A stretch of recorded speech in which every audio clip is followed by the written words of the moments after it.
misalkan gitu ya, wes mendingan minggir aja, nggak usah. Biar anak-anak atau bahkan mungkin kalau anak-anak juga nggak ada, ya udah siapalah dari keluarga. Kenapa? Keluarga. Karena itu bakal bisa untuk menenangkan batinnya. Yang diingat keluarga, Bu. Bahkan pada saat menjelang kematian.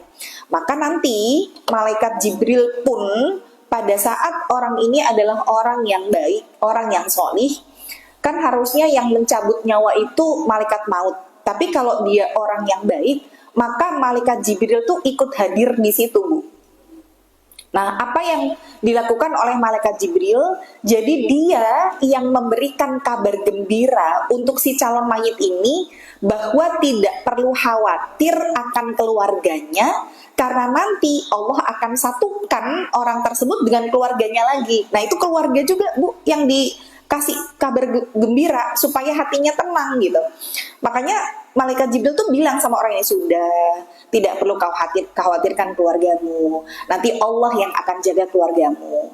Allah yang akan pertemukan kalian kembali di surganya Allah. Barulah nanti malaikat Jibril membacakan ayat. Ya ayat Tuhan nafsul mutmainnah irji'i ila rabbiki radiyatan mardiyah fadkhuli fi ibadi wadkhuli jannati. Jadi ini adalah kabar gembira yang disampaikan malaikat Jibril oleh orang tersebut. Makanya dalam kondisi mentalkin itu, selain kita bimbingkan untuk la ilaha illallah, kita juga harus bisa menyelipkan rasa husnudon orang tersebut kepada Allah. Jadi kalau udah usia-usia segini, Bu, harusnya ojo diweden-wedeni. Oh, gue nek ra tobat mlebu neraka lho engko. Dosamu ki akeh banget. Nah, itu justru malah nggak boleh. Nek udah usia-usia segini loh ya. Jadi ulama itu justru memberikan poin bahwa orang yang sudah maksudnya menjelang kematian harus di apa ya? Dimasuk di apa sih bahasanya, Bu? Dipongpong. Ya semuanya rasa husnudzon sudah. Insyaallah dosanya sudah diampuni sama Allah. Insya Allah nanti Allah berikan hadiah surga lewat sabar ibu, lewat ikhlas ibu. Nah, itu harus dikasih rasa husnudzon di dalam diri. Karena Rasul bilang bahwa jangan sampai salah seorang di antara kalian meninggal dunia dalam keadaan kok tidak berhusnudzon kepada Allah, karena Allah itu nanti sesuai dengan prasangka hambanya. Jadi kalau kemudian kita ngerasanya, ya Allah dosaku akeh banget, aku dong iki, ya udah nanti Allah juga akan menjadikan dosa kita tidak diampuni. Makanya harus di dalam hati itu ada rasa, ya Allah, aku sudah beramal, semua aku lakukan karenamu, aku ikhlas gitu ya. Maka jadikan semua yang aku rasakan dari ujian, dari sakit itu pengukur dosa, ya Allah. Wafatkan aku dalam keadaan aku sudah bersih menghadap Engkau. Nah, itu harus ada rasa seperti itu. Nah, termasuk ibu pada saat mentalkin ya. Jadi selain dibimbingkan dengan la ilaha illallah, dengan tenang. Jadi nanti dari segi posisi kepalanya calon mayit itu ada di kiblat. Kalau tidak bisa untuk kita arahkan kiblat, maka posisi badannya di arah kiblat. Kemudian dari sebelah kanan telinga, kemudian kita bisikkan dengan kalimat yang perlahan gitu ya, jangan terlalu cepat. La ilaha illallah. Berhenti sejenak. Biar dia mengikuti, walaupun kita nggak bisa dengar dari lisannya, tapi kita husnudzon bahwa di dalam hatinya ikut membaca gitu ya. Dan jangan cuma sekedar dibacain murotalnya, diperdengarkan murotal itu dia nggak bisa ngikuti kalau murotal. Jadi saya tidak menyarankan buat yang di ICU tuh murotal terus 24 jam. Jadi lebih baik bergantian dengan keluarga kita yang lain untuk mentalkinkan. Sambil di sela-sela itu dikasih motivasi tadi ya, Pak, insya Allah Bapak orang yang solih, Bapak sudah jadi suami yang baik buat ibu, sudah bisa jadi contoh buat anak-anak. Insya Allah aku didik anak-anak jadi anak solih-solihah. Ketemu lagi ya Pak ya, insya Allah di surga ya, Allah satukan kembali. Nah, itu harus begitu, gitu ya. Biar si mayit ini nanti pergi pun dalam keadaan tenang. Maka ketika malaikat Jibril pun tadi memberikan kabar gembira bagi si mayit ini, akhirnya apa? Mayit itu karena dalam kondisi tenang meninggal dalam posisi tersenyum. Nah, jadi itu hadis Rasulullah ya. Jadi salah satu mungkin yang bisa kita lihat dari ciri fisik seseorang yang wafat dalam keadaan husnul khotimah itu salah satunya tersenyum. Kenapa kok sampai ada mayit yang senyum? Ya karena dia sudah mendapatkan kabar gembira dari malaikat Jibril itu bahwa akan dipertemukan lagi dengan keluarga. Karena yang dia pikirkan saat itu, engkau keluargaku piye, engkau anak bojoku piye, engkau bengi piye. Itu masih keluarga itu jadi beban pikiran lah ibaratnya, yang masih terus dikenang sama si calon mayit menjelang ajalnya. Nah, barulah setelah itu nanti prosesnya kan dari mulai dicabut nyawanya sama malaikat maut dari atas kepala, kemudian dari posisi ruhnya nanti dibawa. Jadi begitu dicabut sama malaikat maut, kemudian dibawa nih sama malaikat rahmat atau malaikat adab. Jadi kalau malaikat rahmat yang membawa, dia bawa dua barang. Satu minyak wangi dari surga, satu kain kafan dari surga. Jadi posisi ruh kita itu dibuntel gitu ya, ditutupi dengan kain kafan dari surga itu, kemudian dibubuhi minyak wangi untuk dibawa naik ketemu sama Allah di langit ketujuh. Jadi posisinya ruh kita naik nih. Ketika naik itu nanti ketemu sama Allah. Dan ketika ketemu sama Allah, jadi posisi dari langit pertama, langit kedua, itu kan bertemu dengan para malaikat-malaikat. Karena baunya wangi, sampai para malaikat itu bertanya, ini ruh siapa yang kamu bawa? Kok wangi sekali? Oh ini ruhnya Fulanah binti Fulan. Oh ini, nah dia malaikat tuh di situ sampai apal dengan apa yang kita lakukan ketika kita hidup. Karena ciri khas amal soleh yang kita lakukan itu, oh ini si ahli sedekah itu, oh ini orang yang suka puasa, oh ini si ahli sholat malam. Jadi mereka tuh udah kenal dulu dengan nama kita sebelum tahu bentuk kita kayak gimana. Maka jadilah orang-orang yang hari ini sudah lebih dulu dikenal sama penduduk langit. Karena penduduk langit itu kalau sudah kenal sama kita, dia menyambut kita sampai kemudian mengatakan salamun alaikum, keselamatan bagimu, ayo naik gitu. Nanti naik langit kedua terus gitu ya, sampai langit ketujuh ketemu di hadapan Allah. Kemudian Allah kasih tahu, oh karena kamu ketika di dunia begini, maka dikasih balasan atas kebaikan yang kita lakukan. Cuma balasan itu nggak bisa untuk kita terima kalau kita belum dikuburkan. Jadi orang itu baru dapat nikmat atau adab kubur ya setelah dikubur. Jadi pada saat posisi masih yang dimandikan, masih dikafani itu dia belum dapat apapun. Makanya Allah akhirnya perintahkan kepada malaikat yang membawa tadi, malaikat rahmat, untuk mengembalikan ruhnya ke jasad. Dan disitulah ruh kita diselipkan di antara kain kafan kita. Turun lagi ke bumi, dimasukkan lagi ke jasad. Cuman ruh yang bersama dengan jasad ini sudah tidak bisa berbuat apapun fisiknya, karena ruhnya lebih dominan. Karena ruh itu lebih dominan, dia bisa untuk menyaksikan tubuhnya sedang diapakan. Jadi dia tahu dia dimandikan, dia ngerti lagi dikafani, bagaimana yang hadir dari orang-orang yang bertakziah, keluarganya siapa saja, siapa yang menangis. Itu kita bisa melihat diri kita sendiri, Bu. Cuman kita sudah tidak bisa berbuat apapun. Nah, maka pada saat itu nanti memandikan jenazah pun kan dalam fikih juga ada tata caranya ya. Harus dalam keadaan pelan-pelan ya, karena kita ini inna kasra idhamil hayyi kama kasra idhamil mayyit, mematahkan tulang orang yang mati sama dengan mematahkan tulang orang yang hidup. Artinya apa? Orang yang sudah meninggal pun itu masih bisa merasakan sakit, Bu. Maka di dalam kondisi ini saya cuma sampaikan ya, kita sekali lagi keluarga itu masih tetap akan diingat.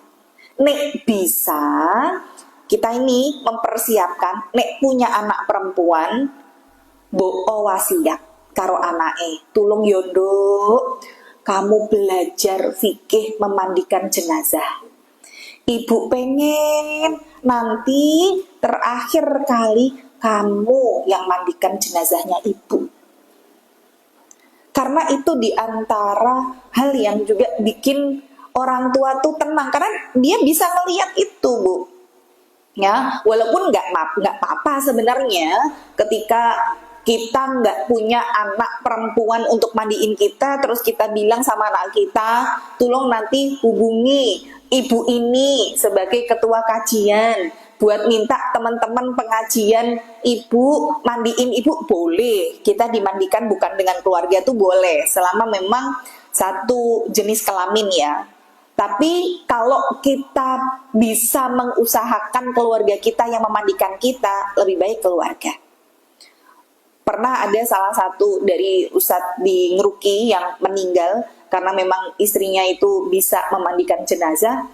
Beliau bilang sama ustadz nggak usah mandikan jenazah saya, biar saya sendiri aja. Karena itu momentum terakhir buat dia bisa ngobrol, walaupun ngobrolnya juga nggak dijawab ya, dia ngobrol dengan suami karena memang dalam kondisi itu dia masih bisa mendengar. Maka saat kemudian memandikan, dia sambil ngelus-ngelus suaminya, sambil bilang, "Mas, insya Allah surga ya mas ya, aku sama anak-anak insya Allah sudah ikhlas, insya Allah nanti kita kumpul lagi ya di surga ya. Nanti aku didik anak-anak biar nanti bisa bareng-bareng lagi. Wis insya Allah mas masuk surga, amalnya sudah cukup buat menghadap Allah." Nah itu boleh Bu, kita bilang gitu boleh ya. Yang nggak boleh itu ketika di dalam hati, bukan cuma lisan, dalam hati pun ada rasa tidak terima dengan kepergian orang yang kita sayang, itu nggak boleh. Nangis nggak apa-apa, asal tidak meratap. Karena Rasulullah juga ketika salah satu putranya meninggal dunia, Ibrahim, beliau juga menangis. Sampai sahabat bertanya, "Ya Rasulullah, engkau menangis?" Kata Rasulullah, "Mata boleh menangis, tapi hati dan lisan jangan sampai mengucapkan sesuatu yang membuat Allah jadi tidak ridho." Jangan sampai, "Ya Allah mas, kowe kok ninggal ke aku cepet men piye uripku ra nek kowe mas." Nah itu nggak boleh ya. Nah itu bagian dari kita tidak menerima takdirnya Allah nanti. Justru ketika ada keluarga yang meratap kepergian orang yang disayang itu, yang akan disiksa tuh mayitnya. Jadi kata Rasulullah, seseorang akan disiksa karena ratapan dari keluarganya. Kenapa kok malah disiksa mayitnya? Karena ketika dia hidup, dia tidak bisa memberikan memberikan sebuah pemahaman bahwa kita ini ya dari Allah, ya kembali ke Allah, bahwa kita ini semuanya cuma titipan. Makanya sampai akhirnya si mayitnya itu yang disiksa. Makanya kita bilang kan, wes ojo nangis koyo ngono, mesake mayite, kan begitu. Ya karena memang yang kesian nanti si mayitnya, perjalanannya akan terganjal nanti. Nah, ini berarti poin pertama, keluarga itu masih akan tetap terus diingat. Bahkan pada saat sebelum kematian, calon mayit gitu ya, pada saat sakaratul maut masih ingat keluarga. Kemudian pada saat nanti dimandikan dia juga masih mengingat keluarganya. Bahkan pada saat sudah masuk alam barzah. Karena di alam barzah itu kan dia alam yang memang benar-benar gak bisa ditembus oleh apapun. Yang ada di barzah gak bisa keluar, yang di luar barzah gak bisa masuk. Jadi gak ada yang bisa manggil jenazah, manggil ruhnya, suaminya lewat perantara orang yang masih hidup. Yuk dipanggil, yuk ngomong. Itu gak ada, itu jin semuanya itu. Bukan orang yang sudah meninggal gitu ya. Karena memang orang yang sudah meninggal, sebenarnya kita itu kan punya jin pendamping namanya korin. Nah korin kita itu ketika kita meninggal pun dia gak ikutan meninggal.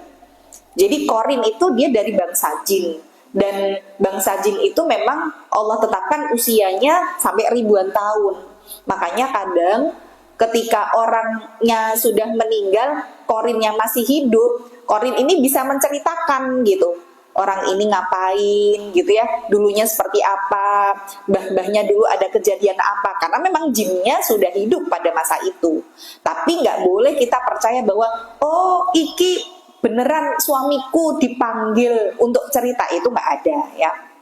Nah ketika sudah di alam barzah, karena memang orang yang sudah meninggal itu terputus dari kabar tentang dunia, ternyata di alam itu pun mereka masih ingat dan mikirin keluarga. Padahal itu udah di alam barzah loh. Yang diingat keluarga juga. Jadi sampai kemudian nanti orang-orang yang sudah meninggal ini kan perjalanannya nanti panjang nih. Masuk ke alam barzah itu dia ada dua tempat. Ada yang hufratun min hufarinar, ada lubang di antara lubang neraka, ada taman di antara taman surga. Nah, untuk bisa masuk ke taman di antara taman surga, itu nggak langsung mak bledeng, tapi dia harus melewati proses. Kalau dia masih bawa dosa dan kemaksiatan yang belum ditaubati, belum dihapuskan sama Allah lewat ujian, Allah mungkin dia sudah taubat tapi Allah belum mengampuni lah, dosa itu yang akhirnya harus kita pertanggungjawabkan dengan kita diadab di kubur. Makanya saya bilang di awal tadi, kalau kita hari ini sama Allah dikasih ujian dunia, dibikin ringan aja jalannya, itu nyicil buat nanti perjalanan kita ke Allah biar nggak berat. Nah, kalau kemudian dosa-dosa kita udah dihapuskan nih sama Allah dengan ujian, dengan sakit gitu ya, maka nanti masuk ke alam barzahnya sudah nggak mampir ke lubang neraka, udah tinggal langsung masuk taman surga. Cuman kan ini orangnya berarti spesial banget, sedangkan orang yang diadab di kubur itu nggak semuanya gara-gara dosa yang besar. Karena Rasulullah pun pernah bersabda ketika melewati dua kubur, kemudian dua kuburan itu menangis, kata Rasulullah, wa ma yu'adzibani fi kabirin, dua kuburan ini tidaklah disiksa karena dosa besar yang mereka lakukan. Yang satu hanya gara-gara dia ketika buang air ceboknya nggak bersih, yang satu hobinya gosip, fitnah gitu ya. Itu kan kalau kita pikir wes jenenge ghibah ki, misalkan ya, malah gibahi orang, iki orang ghibah yo, iki tenanan loh. Ya seolah-olah kalau yang diomongin bener itu ora dosa. Padahal kalau ngomongin orang sing diomongke bener ki jenenge ghibah, nek sing diomongke salah jenenge fitnah kan gitu ya. Jadi ya dua-duanya salah. Makanya kadang kita tuh nggak ngerti gitu. Adab kubur yang akan kita terima itu disebabkan dosa kita yang mana. Bisa jadi ibu ketika nyindir orang di status WA, wonge kesindir loro ati, terus itu jadi hal yang membuat kita jadi diadab di kubur. Nah, diadab di kubur itu nanti ulama menggabungkan antara dari bagian atas itu dipukul sama malaikat pakai palu godam yang sangat besar di antara kedua matanya, dan di bagian kanan dan kiri itu dihimpit sama bumi sehimpit-himpitnya. Jadi pukul himpit sampai kapan? Sampai kiamat tiba. Nah, tapi kalau posisinya di alam barzah ini dosa kita sedikit dan adab kubur itu sudah cukup untuk menggugurkan dosa kita, sedangkan kiamat nih belum terjadi, maka nanti masuknya ke bagian taman di antara taman surga.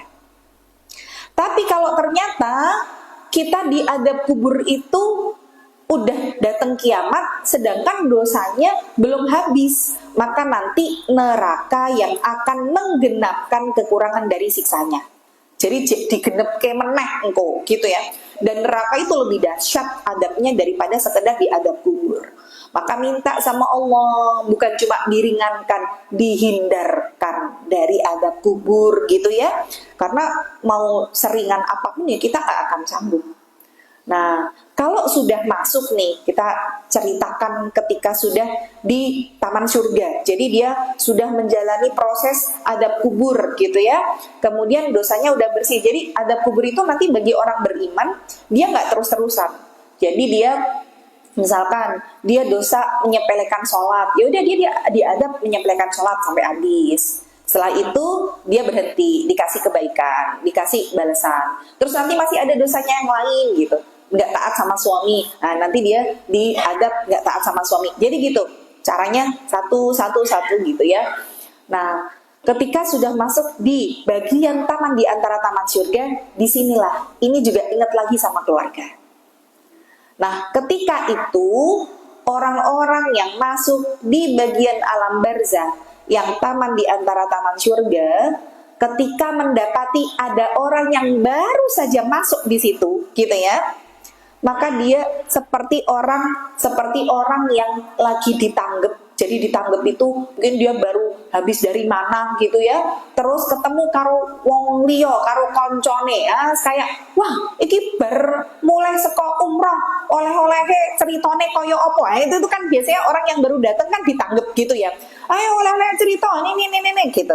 Nah, orang yang masuk di alam barzah, taman di antara taman surga, itu juga begitu, Bu.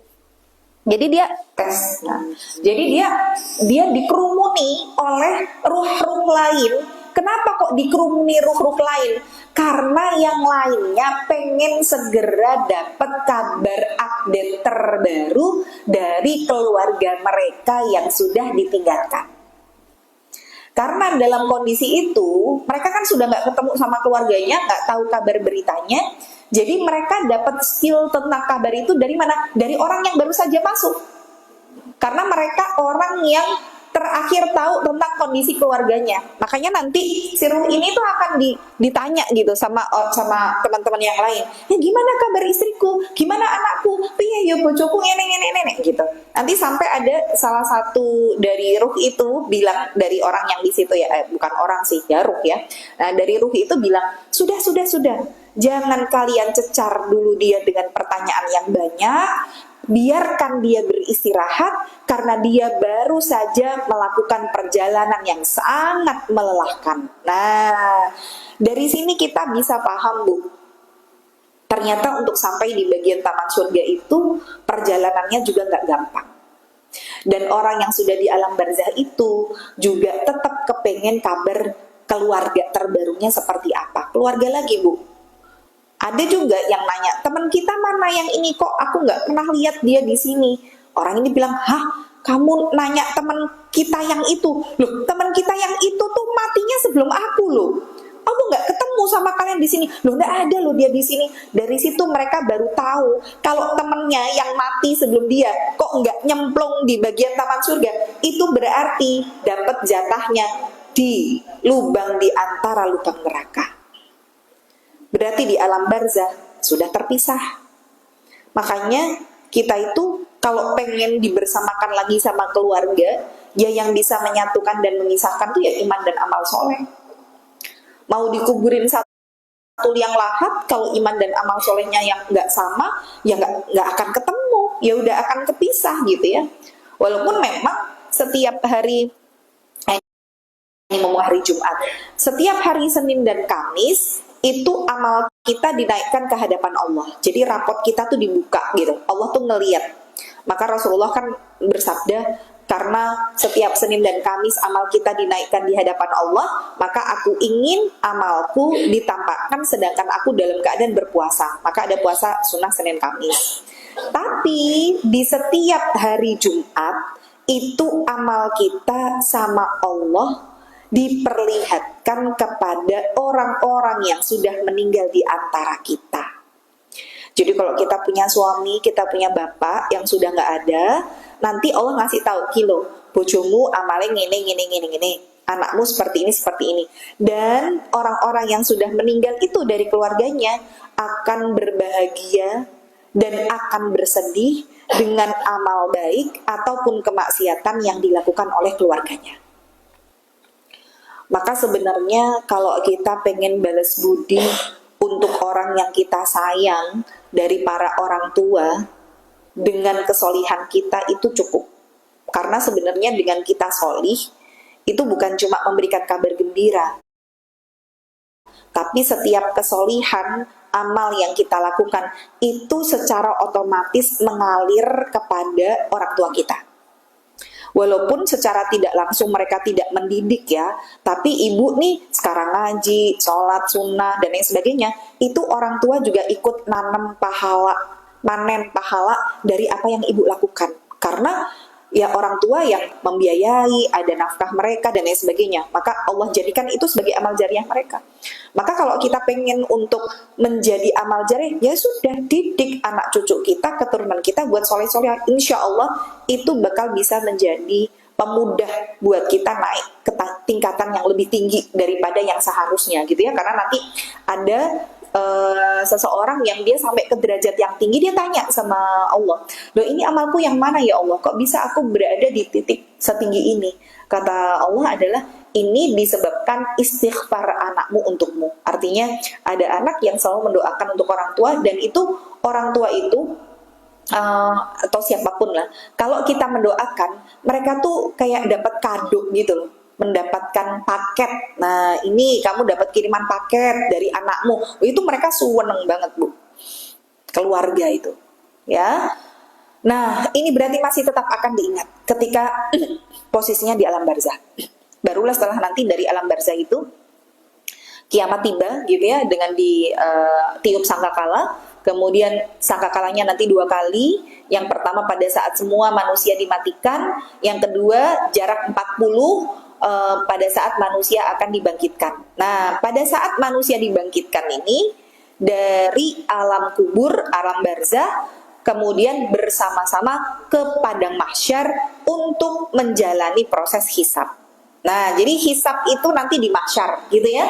Di mahsyar itu posisi kita menunggu dalam diam karena kondisinya Allah belum memerintahkan dan menjadikan waktu tersebut untuk satu persatu kita ditimbang ataupun dilihat catatannya.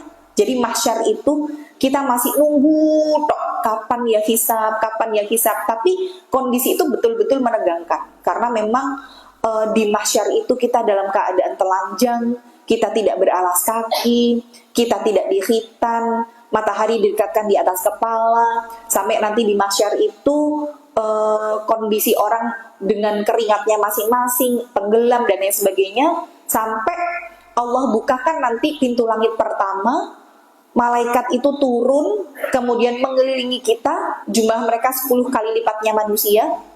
Nanti Allah buka lagi pintu langit kedua, mengelilingi lagi, jumlahnya 20 kali lipatnya manusia, sampai nanti langit ketujuh yang jumlah malaikat 70 kali lipat manusia.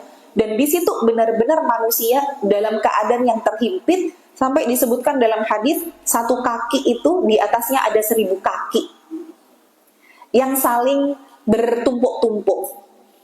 Dan manusia benar-benar sudah tidak bisa berbuat apapun, berbicara sepatah kata pun, saking menegangkannya kondisi itu. Setelah miqdaruhu khamsina alfasanah, disebutkan di dalam ayat, takaran waktu untuk kita berdiri di mahsyar itu 50.000 tahun. Berdiri dalam diam. 50.000 tahun, tidak ada satupun yang berani untuk bersuara.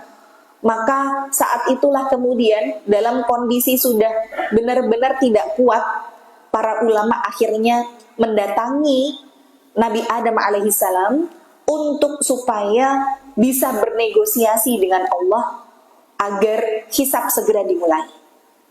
Akhirnya berjalanlah nanti para ulama, kemudian datang ke Nabi Adam sambil mengatakan, wahai Adam, kau adalah manusia pertama yang Allah ciptakan dengan tangannya. Tolonglah sampaikan kepada Allah untuk segera menjalankan hisab untuk kami. Kami sudah tidak kuat dengan keadaan ini. Nabi Adam bilang, maaf, hari ini Allah sedang murka sama kita. Aku pun juga tidak berani untuk berkata seperti itu kepada Allah. Karena aku dulu pernah melanggar perintah Allah dengan aku memakan buah yang dilarang untuk aku makan. Coba kalian datang kepada Nuh. Nuh adalah nabi pertama yang ada di muka bumi. Datang ke Nabi Nuh. Nabi Nuh juga bilang, maaf, Allah murka banget sama kita hari ini. Aku juga gak berani. Karena dulu aku pernah berdoa untuk supaya orang-orang kafir ini di bumi hanguskan di muka bumi. Dan itu dosaku. Datang kepada Ibrahim ya. Karena dia kekasih Allah. Datang ke Ibrahim. Ibrahim juga gak sanggup, gak bisa. Aku pernah bohong 3 kali sama Allah. Coba datang kepada Musa. Beliau adalah orang yang diajak bicara sama Allah. Datang ke Musa. Musa bilang, aku gak bisa. Aku dulu pernah bunuh seseorang yang aku gak diperintahkan untuk bunuh. Datang ke Isa, coba. Datang ke Isa. Nabi Isa bilang, aku juga tidak sanggup. Datanglah kepada Rasulullah Muhammad SAW. Akhirnya barulah para ulama ini mendatangi Nabi Muhammad, dan disebutkan perjalanan dari satu nabi ke nabi yang lain itu memakan waktu 1000 tahun perjalanan. Ini baru mahsyar ya, sedahsyat itu kondisinya. Maka setelah kemudian datang kepada Nabi Muhammad akhirnya sujud lama banget di bawah arsy-Nya Allah. Beliau yang mohon-mohon sampai ya Allah, sampai Allah di situ melihat Nabi Muhammad yang bersujud lama banget, sampai bilang, ya Rasulullah, engkau tidak pantas untuk menundukkan kepalamu seperti ini. Angkat kepalamu, mintalah kepadaku, aku beri, kata Allah. Isfa, engkau meminta syafaat, aku kasih syafaat itu. Saking cintanya Allah kepada Rasul. Ini hari Jumat perbanyak sholawat kepada Rasul. Kita berharap syafaat Rasul yang pertama, yang kemudian Rasul minta untuk kita semua. Inilah yang disebut syafaatul udma, gitu ya, syafaat terbesar. Maka setelah kemudian Rasul bersujud lama sekali, Allah akhirnya berkenan untuk membuka proses hisab di waktu tersebut. Nah, ini sudah mulai semakin menegangkan. Kita pikir bahwa mahsyar itu terdahsyat, padahal setelahnya lebih dahsyat.